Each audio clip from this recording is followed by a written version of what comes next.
히브리서 7장. 멜기세덱은 살렘의 왕이며 지극히 높으신 하나님의 제사장이었습니다.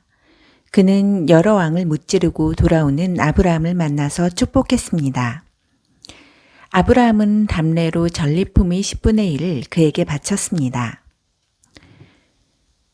멜기세덱은 의의 왕을 뜻합니다. 살렘은 평화를 뜻합니다. 그러므로 그는 평화의 왕이기도 합니다.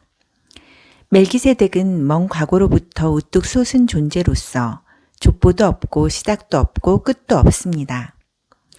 이처럼 그는 하나님의 아들과 같아서 언제나 다스리는 위대한 제사장으로 있습니다. 조상 아브라함이 전리품의 10분의 1을 멜기세덱에게 바친 것을 보면 그가 얼마나 위대한지 여러분도 알 수 있을 것입니다.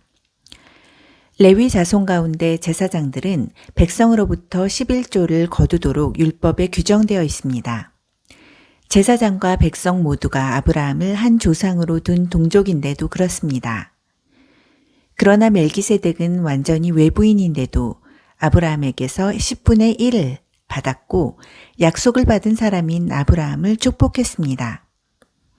축복은 아랫사람이 윗사람에게 받는 법입니다. 이렇게 볼 수도 있습니다. 우리는 죽을 수밖에 없는 제사장들에게 10분의 1을 바치지만 아브라함은 성경에 살아있다고 기록된 제사장에게 10분의 1을 바친 것입니다. 궁극적으로는 이렇게 말할 수 있습니다. 레위는 멜기세덱에게 10분의 1을 바친 아브라함의 자손입니다. 그러니 우리가 레위 지파의 제사장에게 10분의 1을 바치는 것은 결국 멜기세덱에게 바치는 것이나 마찬가지입니다. 율법을 받을 때 바탕이 되었던 레위와 아론이 제사장직이 백성을 완전하게 할 수 있었다면 멜기세덱의 제사장직과 같은 제사장직이 생겨날 필요가 없었을 것입니다. 그러나 레위와 아론이 제사장직이 직무를 제대로 마무리하지 못했기 때문에 제사장직에 변화가 일어났고 그로 인해 근본적으로 새로운 법이 생기게 되었습니다. 옛 레위의 제사장직으로는 이 사실을 이해할 길이 없습니다. 예수의 족보에 그분과 레위의 제사장직을 연결할 만한 근거가 없는 것은 그 때문입니다. 그러나 멜기세덱 이야기에서 다음과 같이 완벽한 설명을 얻을 수 있습니다.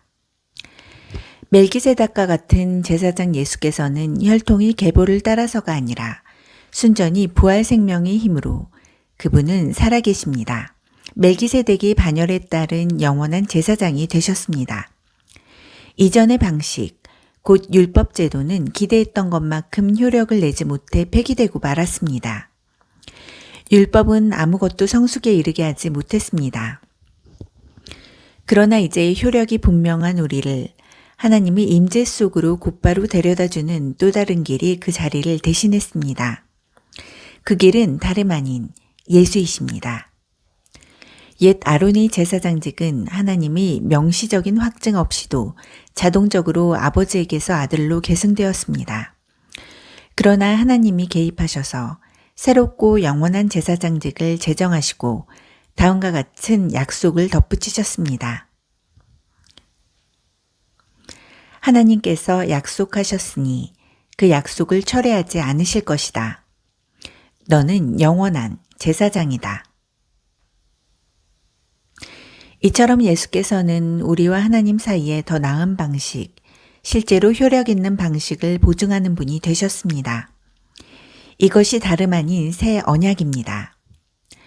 전에 제사장이 많았던 것은 한 사람이 죽으면 다른 이가 대신해야 했기 때문입니다. 그러나 예수의 제사장직은 영원합니다. 그분은 지금부터 영원까지 제사장으로 계시면서 자기를 통해 하나님께 나아오는 모든 사람을 구원하시고 언제나 그들 편에서 말씀해 주십니다. 이제 우리에게는 우리 필요에 완벽하게 들어맞는 한 분, 대제사장이 계십니다. 그분은 온전히 거룩하시고 죄가 전혀 없으시며 그 권세가 하늘 높이 하나님 계신 곳까지 이릅니다. 그분은 다른 대제사장들과 같지 않으셔서 우리와 우리 죄를 위한 희생 제물을 드리기 전에 매일같이 자기 죄를 위해 희생제물을 드릴 필요가 없으십니다. 그분께서 자기 몸을 희생제물로 드리심으로 영단번에 그 일을 완성하셨기 때문입니다. 율법은 일을 제대로 해내지 못하는 사람들을 어쩔 수 없이 대제사장으로 세웁니다.